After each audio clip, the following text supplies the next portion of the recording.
Good afternoon, everybody. My name is Abby Stamp. I am the Executive Director of Measure 110 for the Oregon Health Authority, and I will be assisting, I believe it's Leticia today. Yes. Your Tri-Chair with facilitation for today's meeting.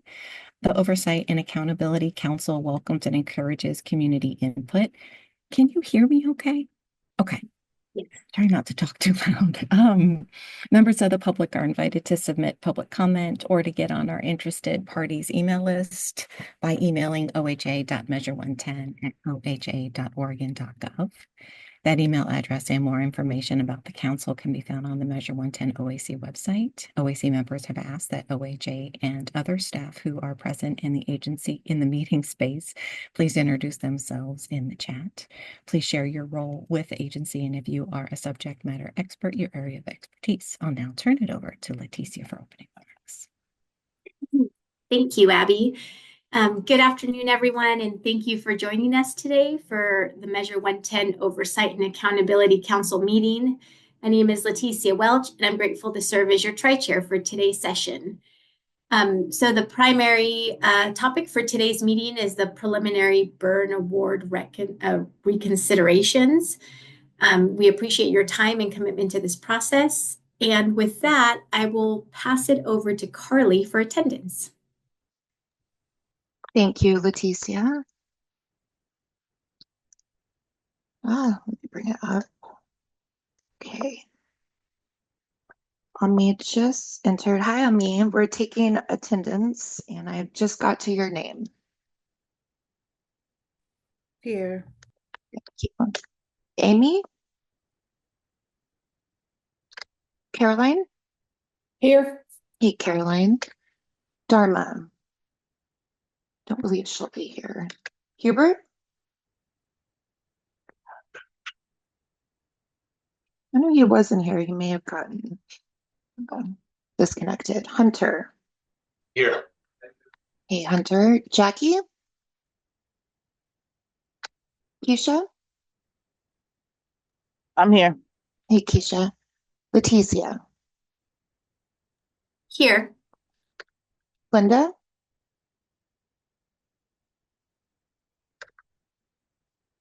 Mason? Yeah, hello. Hey, Mason. Melissa, you just joined. We're taking attendance and we're at your name. Got it. Good to see you today. Morgan? Ryan?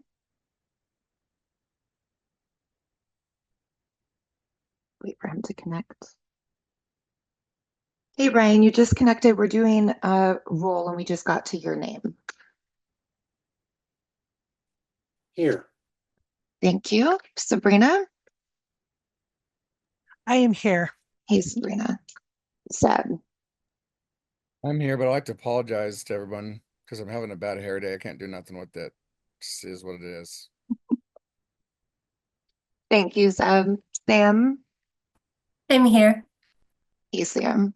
Annalise? Here. Hi, Annalise. We have quorum at 12 currently. If Hubert comes back in, we'll be at 13, but we're good to go. Back to you, Leticia. Thank you, Carly.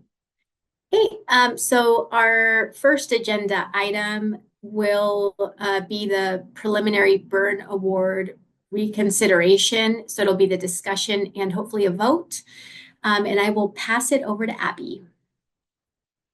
Thank you, Leticia. And, as we were coming together today, we were talking about, I was listening to a conversation about some of the nerves and challenges in doing public speaking, particularly in front of important audiences. And I'm feeling a little bit of that today. So I went ahead and wrote down my thoughts. And so my goal is to read through just a short little statement, and then I would like to open this up for the Leticia, Zeb, and Tri-Chairs as a whole, if you have any opening remarks or thoughts before we screen share and get into this conversation. So here's what I want to share with you and to everybody watching today. So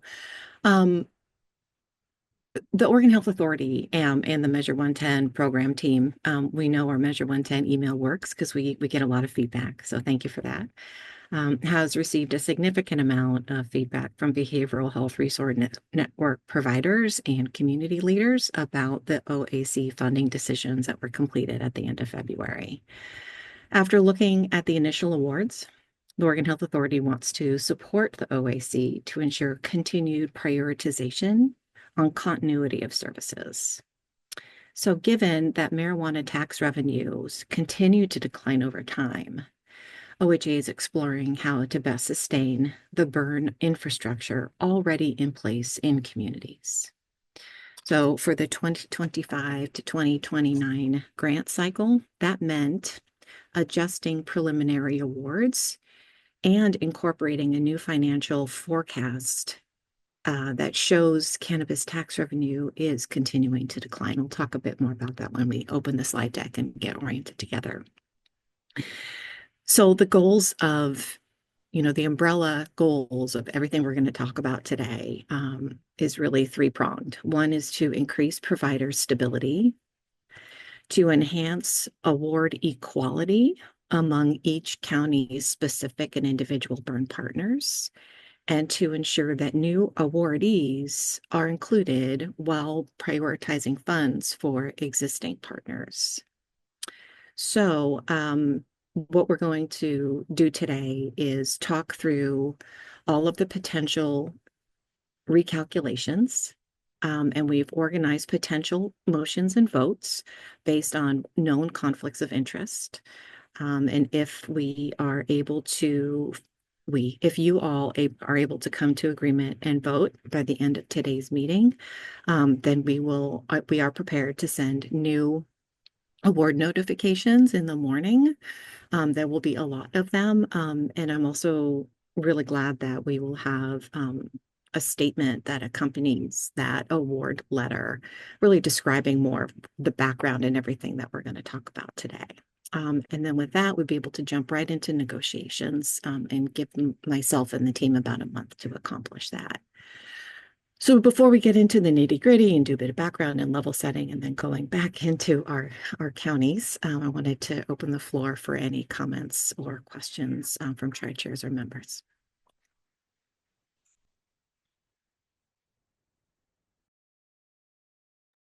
Was everybody sent a copy of the presentation that we're about to see?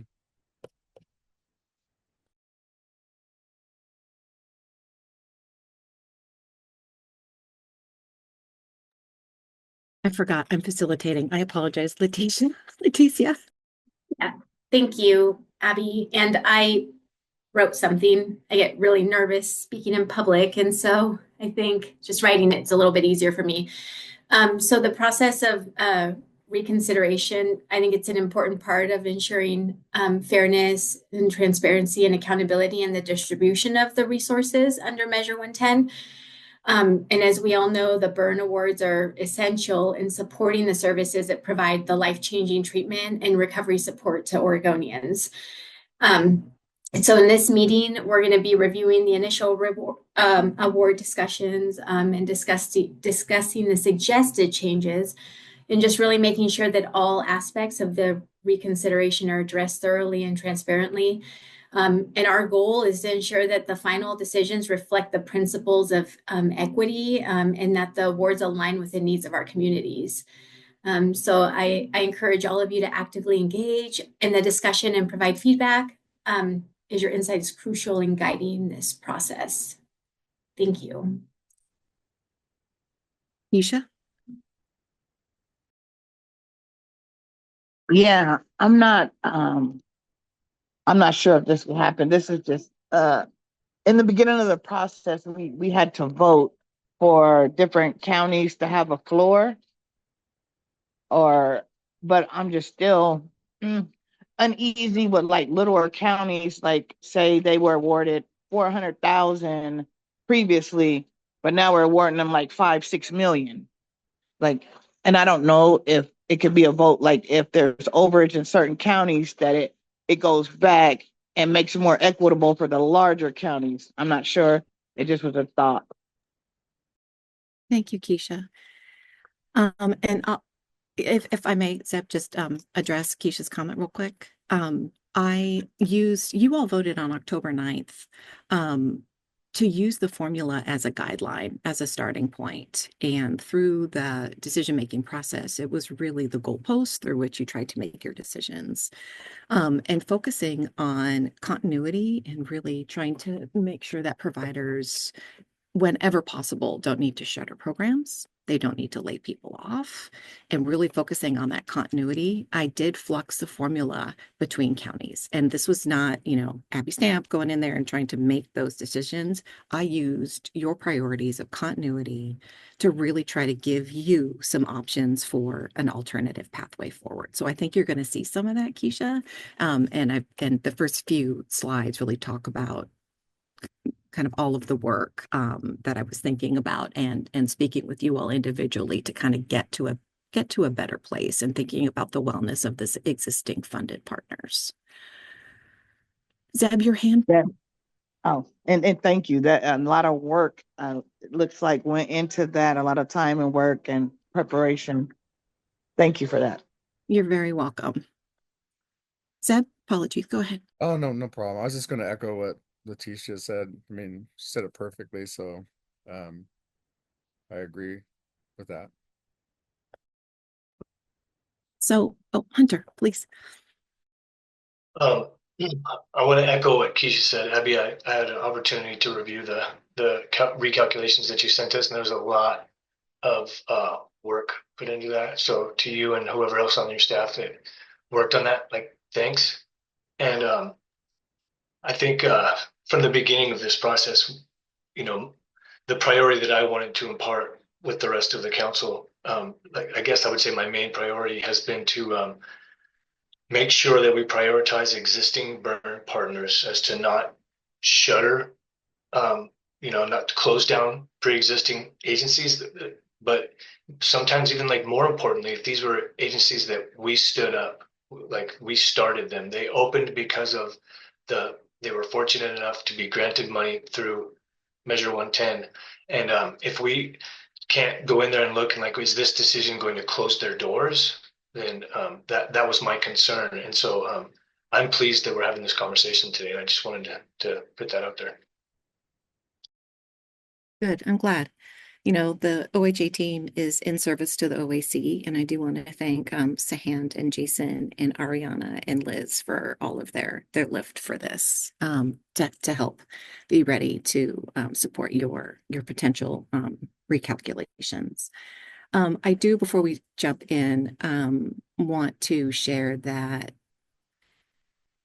I know we've said this 100 times already, that the need in our communities for the dollars that do the work that the dollars accomplish outside of the auspices of Medicaid and just really supporting people on their individual journey, whatever that might be, are clearly in incredible need. And being focused on continuity and funding existing programs, as Hunter beautifully said, that y'all already stood up, does have a negative impact financially on the folks who you all funded who are new applicants. So I just want to say out loud that jumping into negotiations, we'll have some really hard conversations with potential shifts in those awards. And hopefully it will still be an opportunity for new applicants, for new grantees to really become a part of a burn. I just think, social worker just want to say the hard things and just, like, put them in the space and acknowledge. So any questions before Jason, I think, is going to screen share and we jump in? Okay. Let's go. And Jason, thank you for the support. Or not, maybe it's not. Oh, no, Jason is here. Hi, Jason. All right. So I'm going to be your usher, and we're just going to get all on the same page. Next slide, please. Thank you.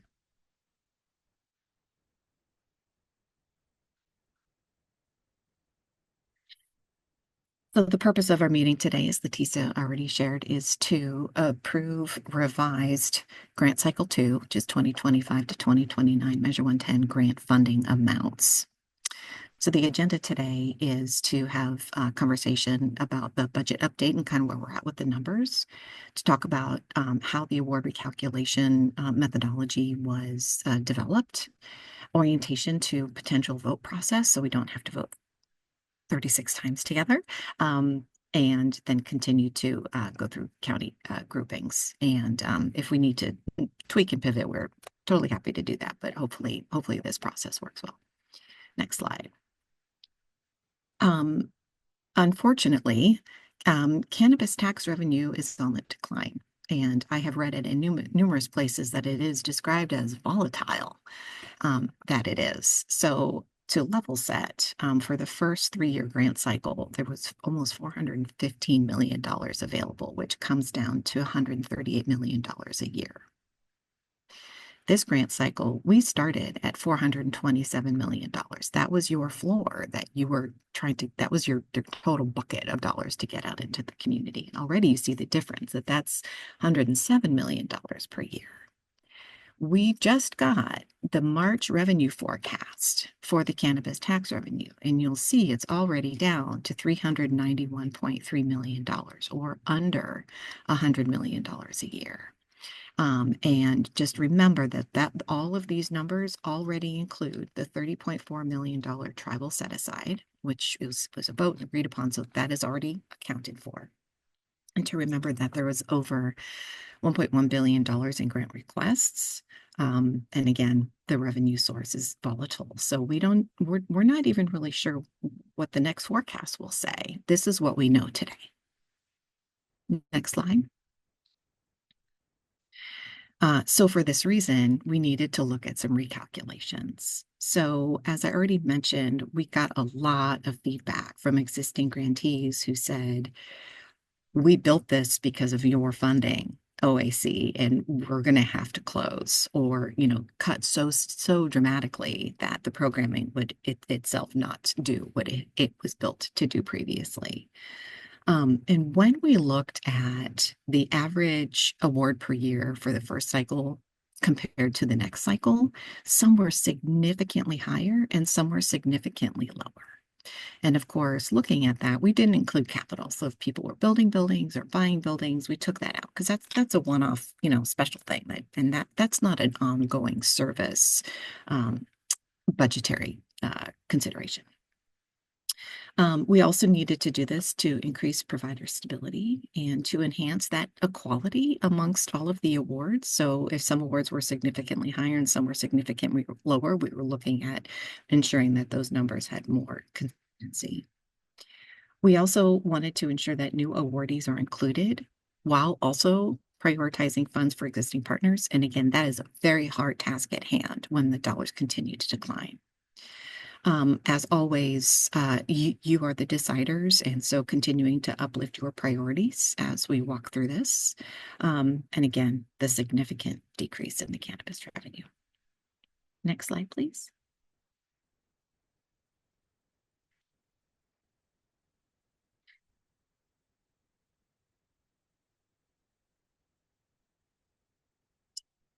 So here's how this worked. And so I'll go through it a couple of times if needed. I tried to explain it when we sent out the materials for today.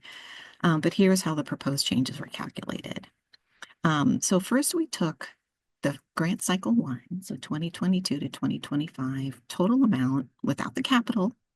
And we can see all your screens.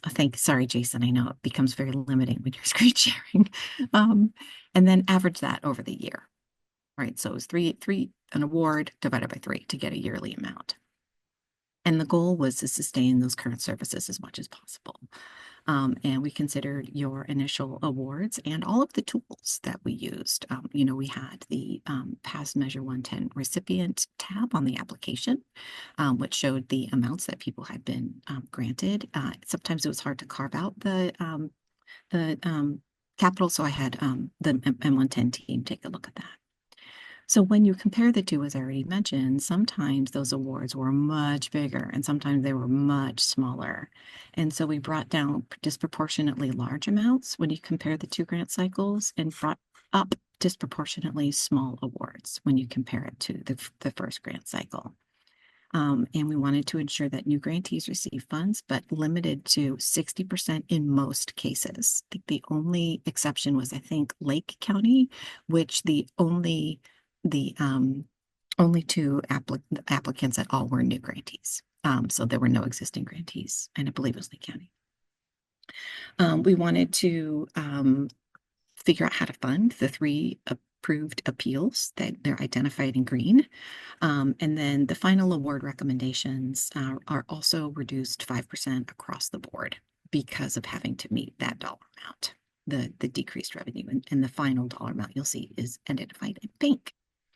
And so the bottom I put caution, looking at the percentages does not tell the whole story. That's why some of this was really, really complex. Some grantees last time got like $11,000 and $50,000. And then in the next grant cycle got hundreds of thousands, and their award looked many hundreds of times larger. And so trying to make recommendations that created more equality was not a simple task. So those are the things I want to make sure that you're aware of and see based on you reviewing this, and if you have any questions before we jump in.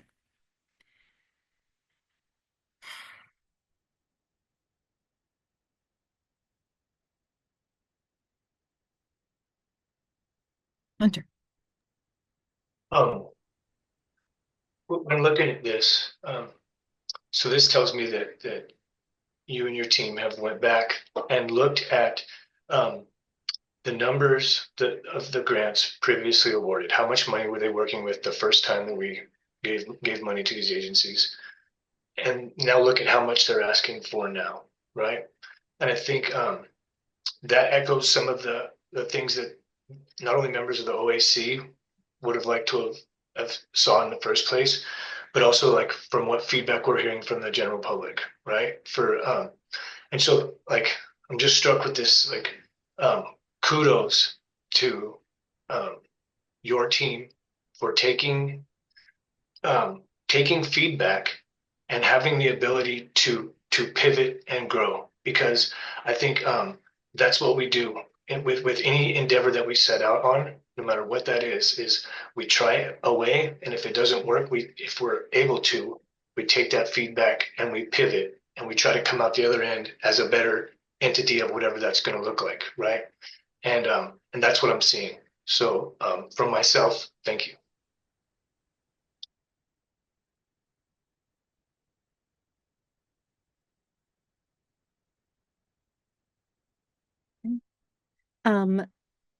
We're going to jump in, and you can see my chat to Jason. That's fun. If anybody notices something that doesn't look right, holler, please. We went through don't worry about it. We got it. We went through all of this, hundreds of awards. And so we'll be able to do some live math and fix those. So thank you for that.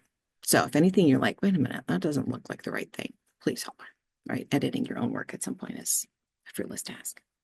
Anything else before we move on?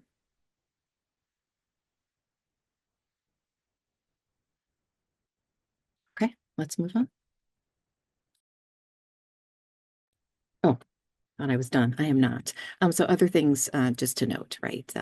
Always kept an eye on organizations that asserted they provided culturally specific services. As I noted with Keisha's comment, flex the formula whenever possible, within reason. Also, try to leave just a little bit left at the end, just a little bit, because you all may see something that is really concerning that you want to tweak. Just I think having a little bit of, you always want someone to have a little bit of cash in their pocket, right? So, you all too, as the OAC, just a little bit of funds left over. And there's nothing wrong with keeping some of the funds like in an OAC savings account for down the road, because we don't know what's going to happen with those funds. Hey, Sabrina, go ahead. Yeah, that was one of my questions that I had after I received the email, was the leftover money for, like, say, for whatever county there's a leftover spendage, that money will be going back into a reserve. Is that what you said, Abby? Yeah, I don't know what to call it specifically, Sabrina. But yeah, some sort of account and held on to for the purpose of spending on burns. Go ahead. And so that's just a little bit different than the first time, because the first time we used all the funds for every single county until there's none. And this time we're going to go through, comb through, readjust, do whatever we decide with the vote. And then we'll have some left over in a, I'm just going to call it reserve, a bank for future spending and or needing as we go through this process. Okay, I just wanted to clarify that. Thank you very much, Abby. You are right. Um, Amy, hi, go ahead.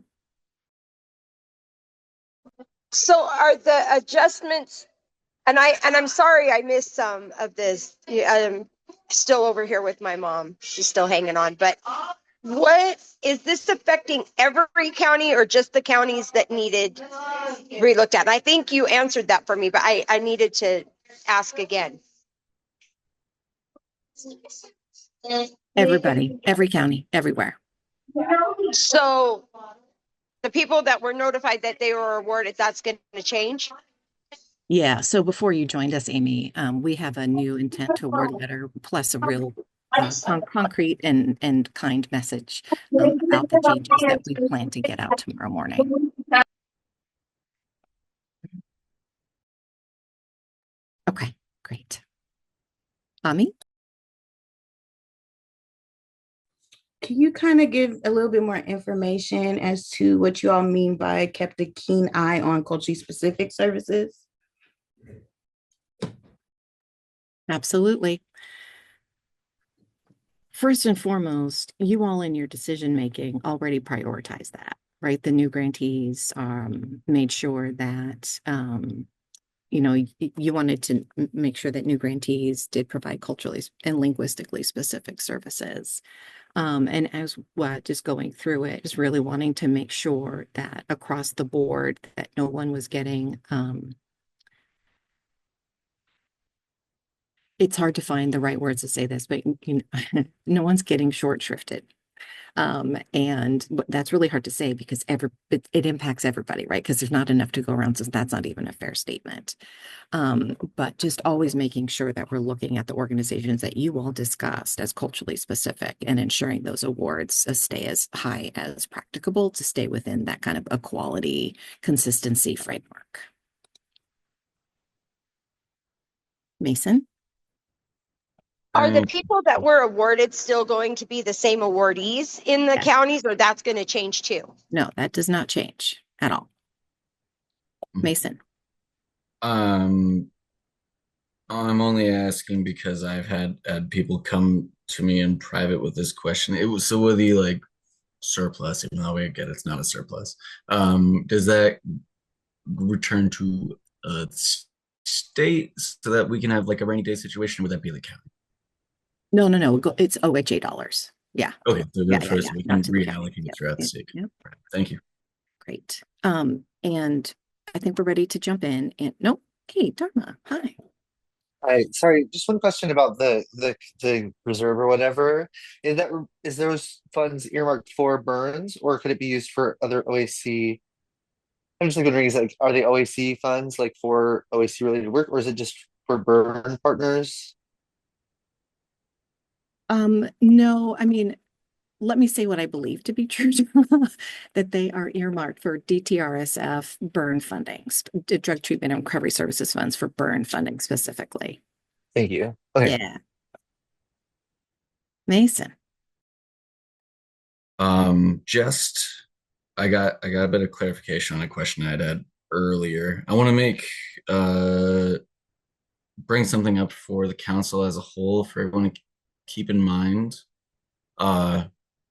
Is we need to pay attention to the total number, Abby said, like looking at the total number, not just the percentages, to double check and make sure that the math is accurate in all of the counties that we are voting on.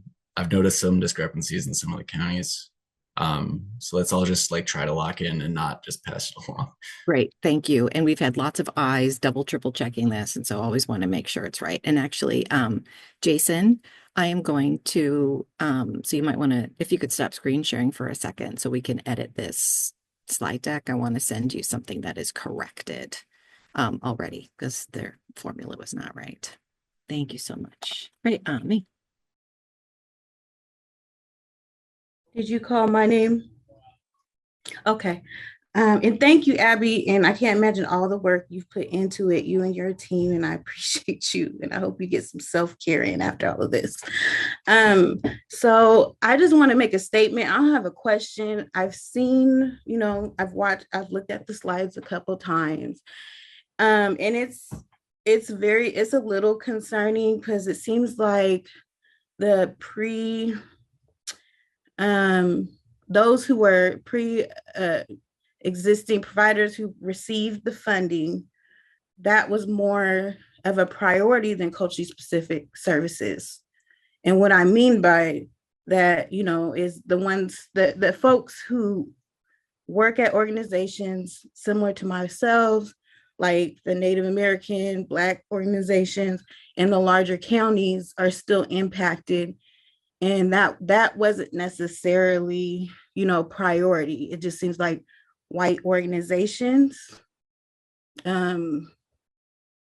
received a greater amount. And I can't say, what specific county I'm talking about. And I might get penalized for this, but I just had to say that because it was on my heart. And it's just concerning because a lot of them don't make it in those organizations. So I'm just putting it out there in a general way. And what I mean by a lot of them, a lot of clients, people seeking services aren't successful in those programs. Thank you. And this is why we want to go through each county and just really make sure you're able to take a hard look at it and make alternative recommendations, just knowing we have a smaller budget to work with.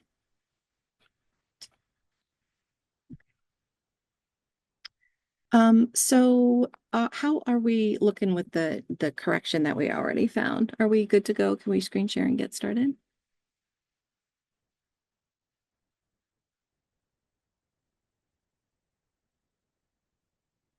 Well, let's go ahead and do it and we'll work on it. Okay, Jason, go ahead.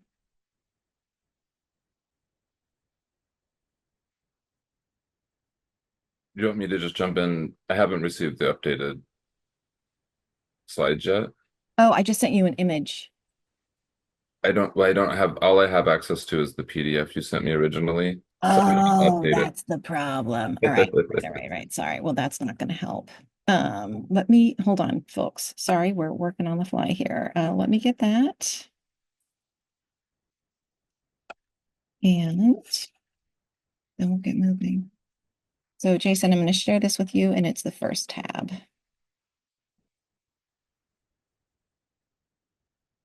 Oh, you know what? No, it's not because this is the spreadsheet, not the deck. Let me get Ariana to send it to you because I am not in my usual workspace and I don't have all the things open I need to have open.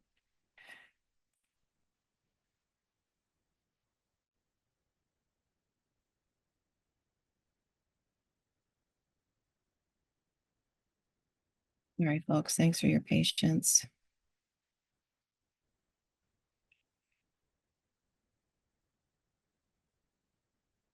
There, Jason sending you the PowerPoint deck because you don't need the PDF. That's not going to help you.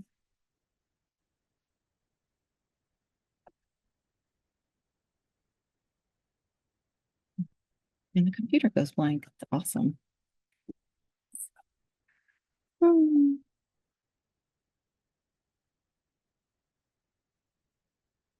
There we go. Okay. You know what? While Jason's fixing things, let me see if I can screen share because I just found it. Sorry, everybody. And so I'm going to stop apologizing. Let's just do this. And Jason, I'll screen share. And then when we are able to, we can switch back. Does that sound cool? Yep, that works. Awesome. Thank you. All right. We are looking at PowerPoint. Share. All right. Do you see the map of Oregon? Thank you, Mason. Great. And now I'm going to do um,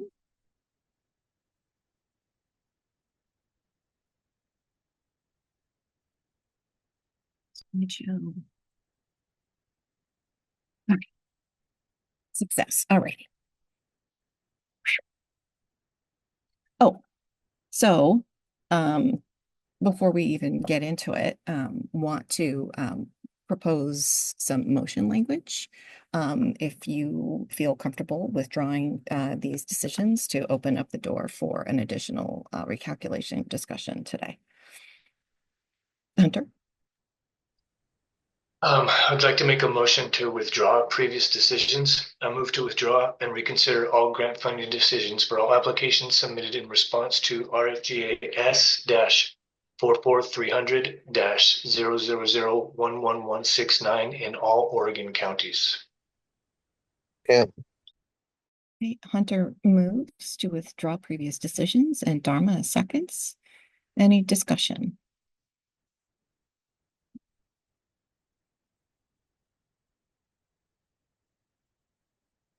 Okay, Carly, can you do a vote, please? Absolutely. On me, how do you vote?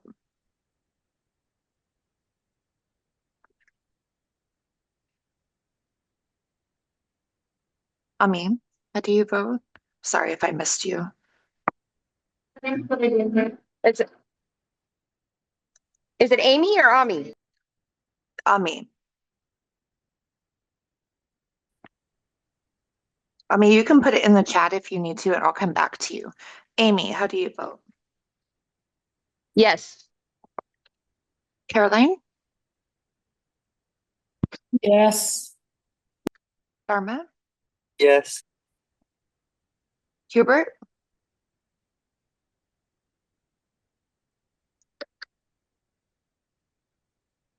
Hunter? Yes. Jackie? Keisha? Yes. Leticia? Yes. Linda?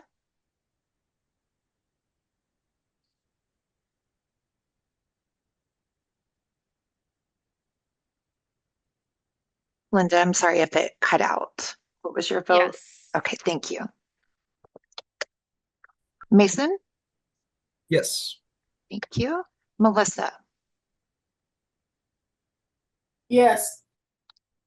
Morgan? Don't believe she's here. Brian? Yes.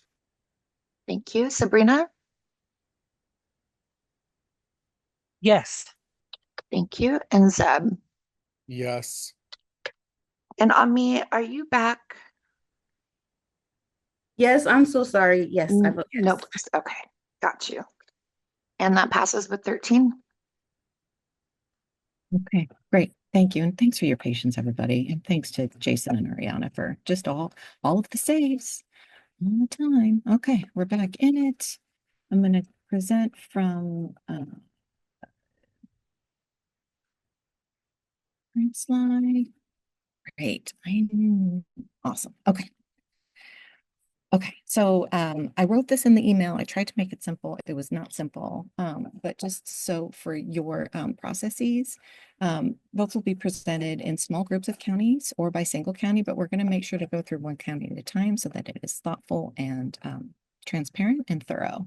So in each group, each group or county will have first a slide showing the group in the county and any known conflicts, and we'll do a call for additional conflicts. I'm happy to reread the list of providers, or to have actually Jason or Kathy take that on. That would be great, because we have many spreadsheets of all of these names. And then you'll have a slide for each county showing the calculations, and I'll walk through the first couple, and then you'll be oriented, and hopefully it'll come easier and quicker.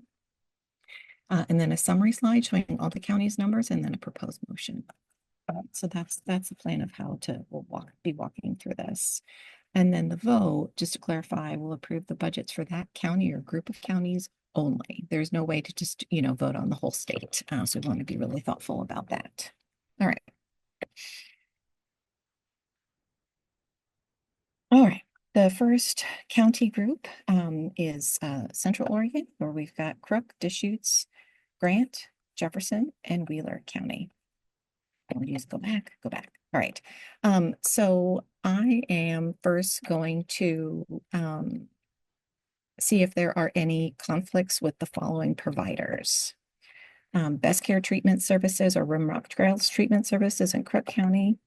In Deschutes County, Best Care, Boulder Care, Deschutes County Health, Ideal Option, Rimrock Trails, New Priorities Family Services, the Fourth Dimension Recovery Center. In Grant County, Boulder Care, Community Solutions. In Jefferson County, Best Care Treatment, and in Wheeler County, Boulder Care and Community Counseling Solutions. Are there any actual or potential conflicts of interest for those providers in these 5 counties? If so, please come off mute and let us know. Okay, so I'm going to verify that. Okay, so here first we've got Crook County. So first we'll start with on the left side, burn partner, their name, the county, their county. And the 22 to 25 NTE, the not to exceed, is basically the grant total. And so these are the 2 award totals for Best Care and Rimrock Trails, respectively. And then this is the 22 to 25 less capital per year is the total minus any capital divided by 4, a yearly rate for all intents and purposes. The next column in bold is the 25-29 OAC award, the decisions you all made last month and the month prior. The 25-29 award per year is the yearly amount of your total award. So your total award divided by 4, since it was a 3-year grant and a 4-year grant. And if you take the grant cycle 1, the first grant, and grant cycle 2, the second grant, and see what the difference is, it looks like Best Care's award was 109%, and Rimrock Trails was 167%. So ideally, what we would have been able to do is that every provider would have gotten at least 100%, just to at least stay even, though we know costs increase. And again, I tried to not impact every single applicant because that's a lot. And so the proposed change would be simply to, as you see the notes at the bottom, just bring the largest award down to have more equality in the updated change per year. So the proposed new amount per year is either no change or the amount there. So you'll see the 25-29 award per year for Rimrock Trails goes from 291,000 down to 225,000 to bring that award more in line with the rest of that county at 129%. And then you've got the proposed new total. And then at the very end, I needed to take another 5% off everybody across the board because of the declining revenue. So that's what that is. And actually the declining revenue went down almost 10%. We were able to do a 5% reduction and still have a little left over for any recommendations. Keisha. Yeah, that's kind of like an example of what they got before was let me like Rimrock Trails. So the total award was like 573,000, looks like, and 174 per year. And now it's gone up to 291. And I'm just wondering the rationale. I mean, like even keeping it even or at 100%, it still would be like more money left over to go in the pot or whatever for other counties. I'm just wondering the rationale behind them getting 167% of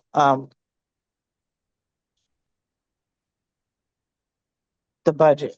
Yep. So Keisha, that was the OAC original vote. And so I brought that 167 down to 129 with a flat $900,000 total award. Because the total award that OAC provided to Rimrock Trails was 1.1 million. And so what I didn't want to do is to completely throw out all of your decisions, but to simply soften the edges a little bit. So this is an alternative proposal. Right. Yeah, but just when we get to other counties, it's like some folks are still getting like 50% of theirs, and some people are getting 130%. So Yep. yeah. Yep. Dharma. So I guess this is a process question, maybe more. Is there so there's still the county caps for the small, large, and medium counties, is that right? So because you all made those decisions on, based on all of the decisions you made up and finishing on February 20th, the cap was instituted for those decisions. This is not that same process. This is Okay. looking at continuity and ensuring that there is enough coverage in every county, and being a little bit more focused, and not using such blunt tools because your budget was already somewhat in line. It was just in some places disproportionate. Gotcha. Okay. Thank you. Sure. Any other comments or questions? Okay, I'm going to keep moving, and I hope folks are writing down anything you would like to either affirm or move on differently, because we'll be voting with these counties as a whole. All right. Deschutes County. So I'm going to call your attention to the 2025 to 2029 award. And that is the fifth column over in bold. So these are the awards you all decided on previously. You'll see new priorities, family services, for 407 million, and a fourth dimension at 3.6 million was your award. And you can see the change per year between the 5 existing providers is 2022 to 2025. That Best Care got 58% of their award, and the rest were hovering over, 118 to 144%. So you'll see the updated change brings the highest numbers down and lowest numbers up. And then the proposed change is updated change per year. You'll see across the board, the new grantees in yellow are 60% of their total. And this is, I said it once, I'll say it again, it is heartbreaking. And so there's the proposed new total on the second to the end. And then the total less 5% is in the pink, which is taking the 5% off of everybody because of the DTRSF reductions. Yesha. Sorry. I'm just looking at like the spreadsheet, and I guess I don't understand. Like for a county like this, it's much easier done in a littler county, but like the awardees moving, the past recipients moving to 100% and like upping the percentage for the new ones. Yeah, the rationale is just, I'm trying to wrap my brain around it. Yep. Yeah, like for something like this, it's easier to, get it more even to the ask, or even like if not going for the previous recipients, not going under like 100%, but still having a little wiggle room to pour more into the new services. Yeah. I know So for counties that have more and it's not enough to spread around, I see that difference, but I'm just wondering. Yep. Yep. So what I didn't want to do, Keisha, is totally break the formula. Sorry, I'm at the DHS building, at the OHA building in Salem, and this computer keeps flashing. So I like, oh my gosh, I lost him, but you're back. I didn't want to totally break the formula because that was something you all decided to use as a guideline. It was a big process and you voted on it. So there are times when I definitely veer from it and continue to use it as a guideline because that was your decision. So you're right, Keisha, this is no joke. And you'll see, well, in the materials that we previously provided, the bigger counties, those numbers, there's more equality between those percentages, but it's between, 70 and 80%, and sometimes 90. But yes, because some of these numbers were brought down, there is some flux between larger and bigger counties depending on the results of the use of the formula. So I didn't want to break it completely. That seemed contrary to all of your decisions, and I don't have the authority to do that. Mason? Forgive me if I'm misunderstanding the math. Um, I love all the work that's gone into this, and I love the intention behind it. Um, the the current formula that we're using to try to address this seems excellent, aside from the fact that when we're adding new awardees using this formula, this math, um, it still doesn't feel like it addresses the disparity in like base funding requests. Like when people first submitted their grants, and some people asked for like very large amounts, very small amounts. Like, is that tracking with everyone? Like, um, This 60% of 4 million is still like way more. Sorry. Yep. Yep. I'll let somebody Yep. else. Hunter. Yeah, I think my understanding of that, Mason, is that we're going off of what the 2022 to 2025 NTE, and we're trying to look at like there was disparity in requests, yes, from these different agencies because some of them are have goals and aspirations of doing more and or would need more to continue doing what they've already done since they started getting Measure 110 funds. That's what I think that's where you're going. I'm not positive. I could be off. Um, and I also I want to echo what Keisha is saying that when we get into these bigger counties, it's going to be difficult. And so I I think if anybody else is feeling that way, or if anybody else has any thoughts on this from the council, please speak up. That's why we're here.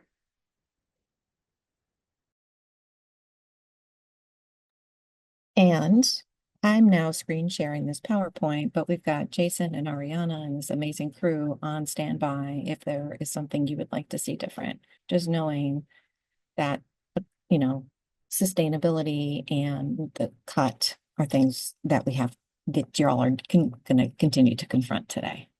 So that's why I'm asking, take notes. If there's something that you would like to propose as an alternative, please do so. So what I hear Mason saying is that seeing, for example, the fourth dimension recovery applied for $3.6 million. And because I thought 60% across the board plus an additional 5%, that's a huge reduction based on your original decisions. But at the same time, funding new people is not about continuity. And you don't know what $3.6 million of what, right? And so it's a bit of a leap of faith, I guess. And so if you're saying, if you want to say that's not right, it should go up, it should go down, please note that. And then we can edit these charts in the background and get them back into this deck for you to look at. So yes, please. Yes, just want to say thank you, Abby, for putting into words what my math brain does not have. Is yes, when there's not an ability to measure continuity, it is a leap of faith that I find kind of difficult to justify when the ask is very high, So I just wanted to posit that to the group as we go forward. And then you'll see at the bottom, I did note anything that was like, whoa, that's interesting. So Best Care's new application, the total is lower than the previous grant. So bringing them up to 100% to if everybody else didn't make any sense because they didn't ask. Right? All right. I'm going to keep moving.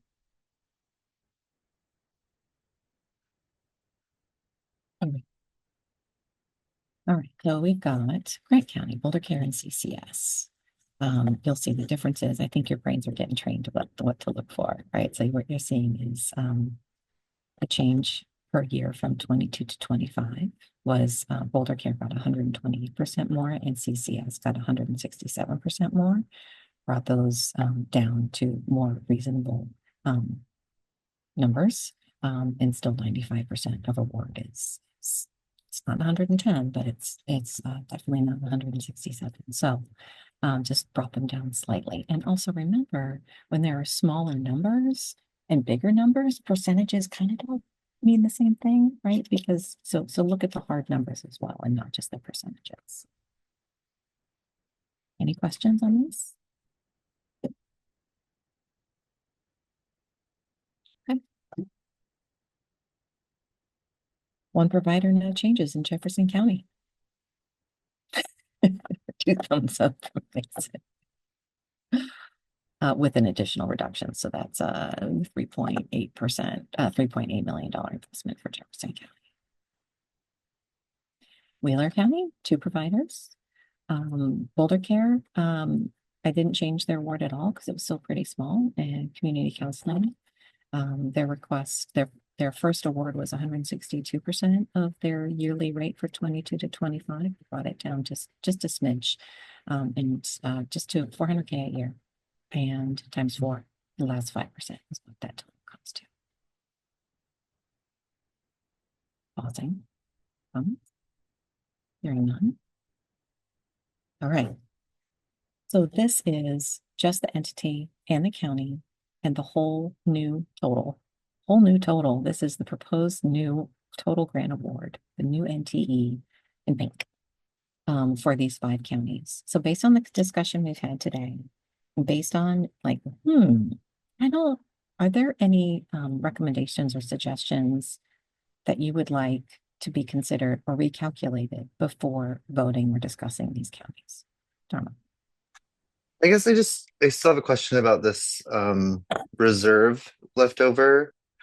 In the past, like when we've had a reserve leftover, it wasn't automatically allocated to other counties. And so it wasn't necessarily something that we calculated into our assessment of how we funded other counties, because it needed to stay within the counties. And so without that, I'm just wondering what the process is for them for those funds, like if it can be advocated for any specific county, like how does that happen? And I guess, yeah, I'm just worried about that and not sure. That's a good question. I don't have a good answer for you today. Wasn't prepared to answer that, but it's also dollars.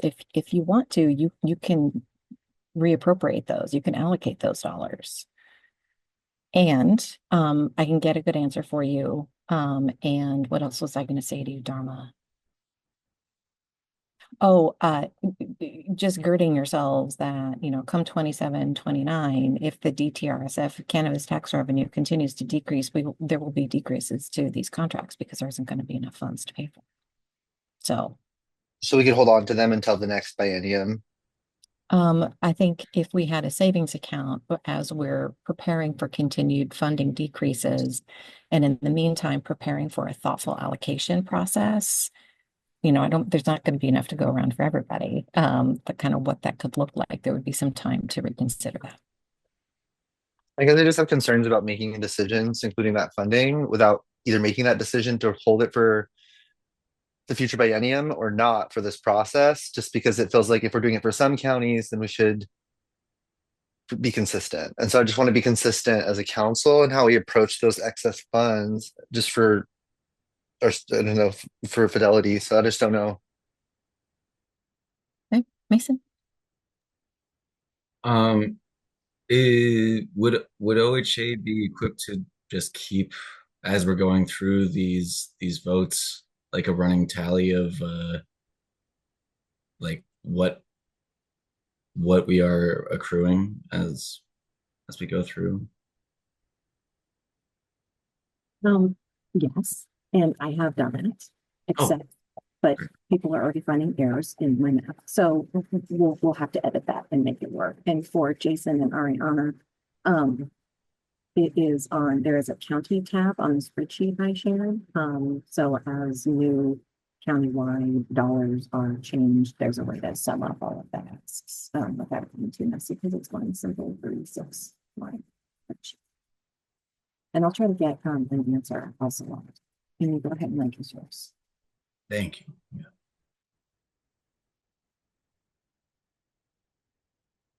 Amy? How did you may have already said this, but how did we know our tax revenue, what we had, how did that get taken away and reduced by taxes that were already collected and calculated? They weren't collected and calculated. It's based on a forecast and what the state economic folks see happening based on the price of marijuana. And the price of marijuana is low and continuing to decline, which means the revenue from it is continuing to decline.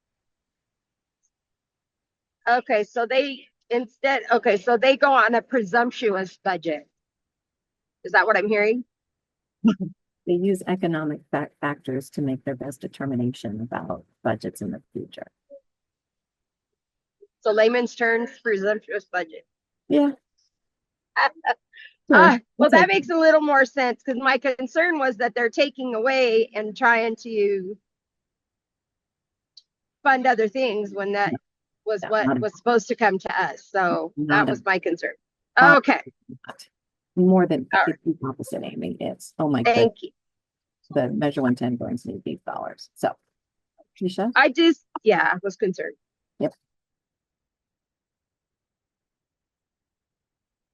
Keisha? You calling me? Yes. Yeah. I'm just a little nervous about moving forward from like the calculations, like some of the calculations being like over 100%. And like if we start that trend and then moving forward, it's gonna, I don't know. Like I'm just trying to understand. Yep. Like I am very comfortable at 100%, but I can't wrap my brain around this 167, 162, 169%. So we went through 4 months of public deliberation to get to the decisions you all made. And the intent of this exercise is to soften the edges, not to totally throw out everything that you did. And so I don't have a better answer than that, for Keisha, other than trying to create a little bit more equality and to honor the formula that you voted on.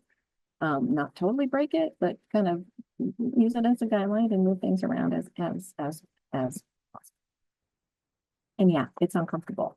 I'll name that and own that. Hunter?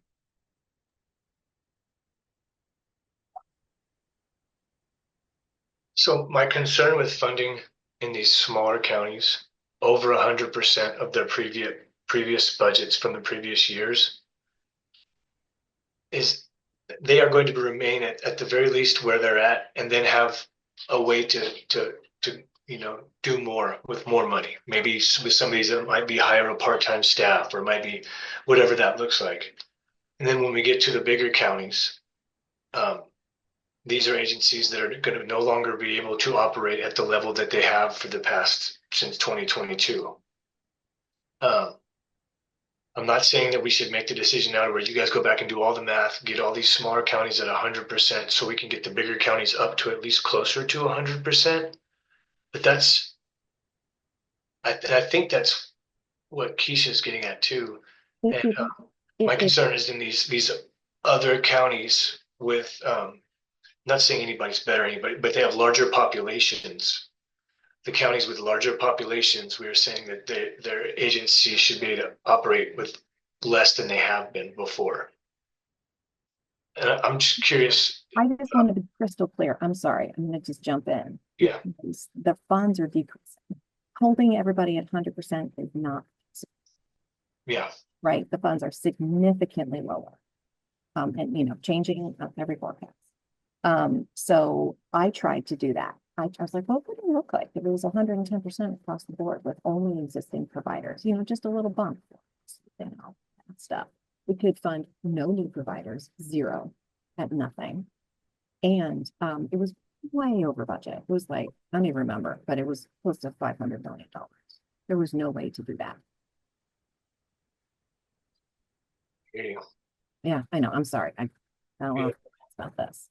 Darwin, go ahead.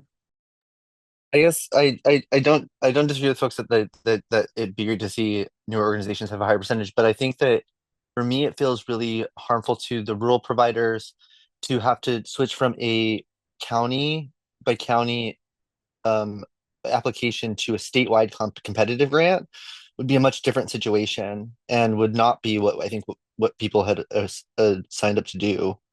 Right. And so it's really hard for an agency like a small frontier county to compete with a a larger agency that has more funding, right, to write a grant like that. And so but I don't think that that was what we intended either in the RFGA. And so I worry about us comparing organizations across the state as if this was a competitive statewide grant when it was known that it was going to be broken up by county. I think that that should be considered by us, right? And so I'm just worried if we stray too much from the county model that we're being suggested here, that like it creates a new process that we weren't necessarily following before and that the folks didn't apply for.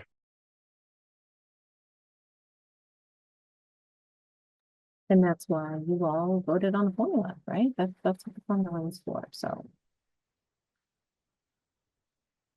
here we are again. Back looking at the new totals for these five counties.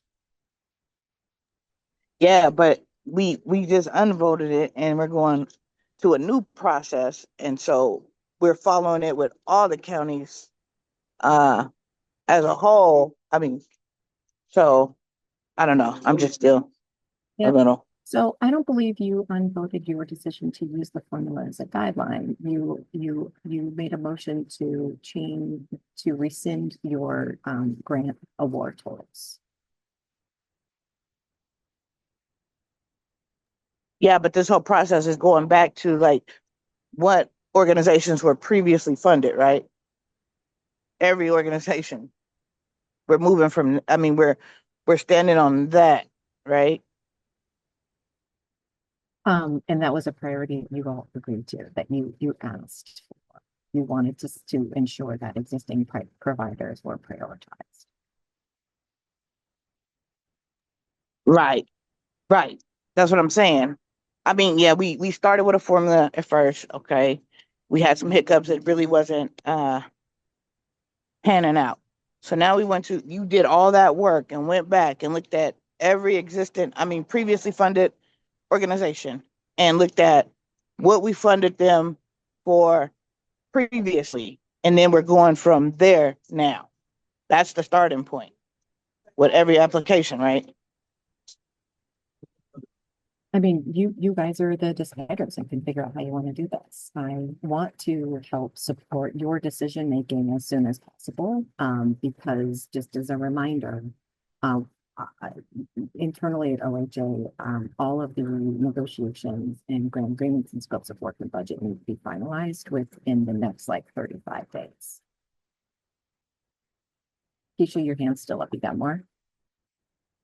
No, I'm just trying to be everyone on the same page. It seems like we're at different, everybody's at different points in the understanding of this.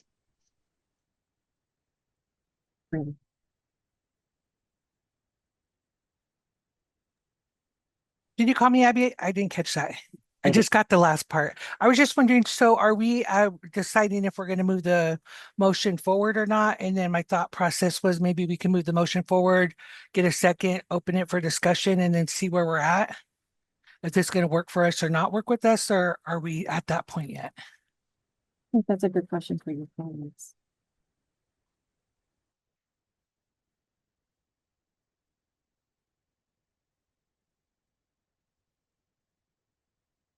I don't think there's a motion on the table though, right? Correct. There's a suggested motion at the bottom of the screen.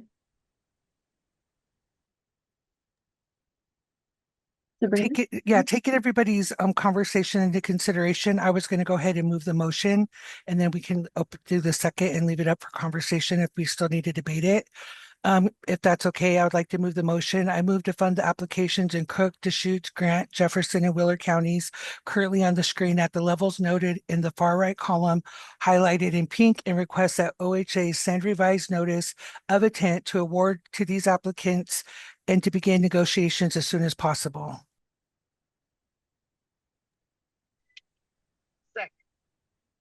Okay, so Verena makes a motion and Morgan seconds. Discussion, Caroline? Yeah. I'm trying to formulate my words because I think I'm going to be thinking too far out of the box. But the reality is the fact that when we were working with all these, we were already looking at this with a reduced amount of revenue. Now we find ourselves an additional, what, 36 million? And whatever we do with this first group, and if we're not consistent with the rest of the counties, we're going to be called on that. So I think we're going to have to deal with some realities in terms of we might have to really look at some of these new programs, and not because they're not going to benefit the community, but only because there's not enough money. In addition to that, it's my understanding, and I don't mean to offend anyone, but Boulder Care, when we went through this first round, Boulder Care was kind of like a option if the counties didn't have the ability to provide these services. Now, correct me if I'm wrong, but I thought Boulder Care was a what you call it, what they call it, where it's a virtual, it's a, you're not there in person. Telehealth. Yeah, thank you. And that concerns me because of the fact that when we're talking about addiction, it appeared that during COVID, this was a solution.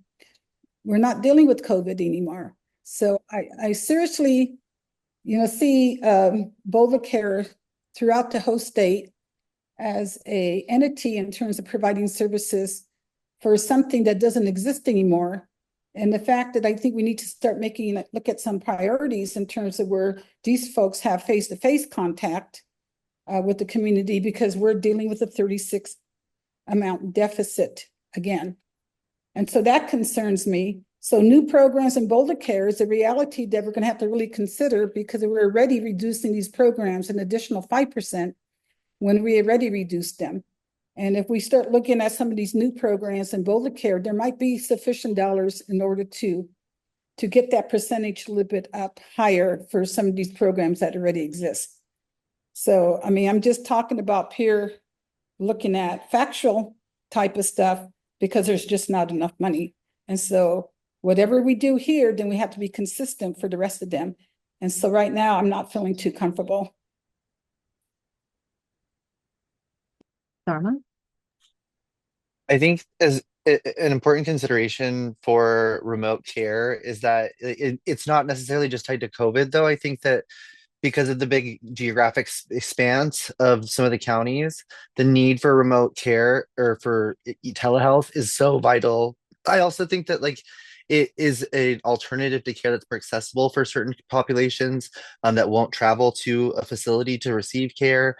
And so I wouldn't want to reduce their ask or their funding just because they're a telehealth provider, because it's really necessary in rural counties. Otherwise we can't provide services to everyone in the counties. Folks with disabilities, there's like a whole variety of evidence-based, I think, supports for remote care. So I wouldn't want to make a decision based on telehealth. I feel like we already went through this kind of discussion before in the the panels too. And so I would hate to just erase that work again now and go back on it. Morgan? Yeah, I just want to second what Dharma said. I mean, remote based care has a really robust evidence base. And it was one of the only bright sides to come from COVID were expansions in the ability to do that. And it's not just rural areas. A lot of my friends in Portland who are, working and still struggling with addiction have busy schedules or don't want to go somewhere because of the stigma in seeking out, addiction treatment. They wildly prefer telemedicine for that. But like Dharma just said, this is something that we discussed at length. We deliberated it on the lot when we made our initial decisions. And instead of going back and opening up, each organization one by one, when we spent weeks, deciding on that, I feel like why don't we just stick with the decisions that we made previously for who to fund? And then as the pot of money changes, then we change, how much we're funding, which I think this metric is trying to get at in a way that is equitable, but that does not undo all of our previous work and does not single out certain organizations.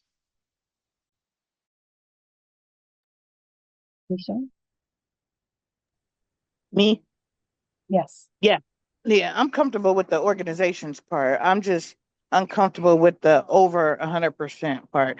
And some of what Carolyn was saying, like when we set this precedent with the first one, we gotta $1 million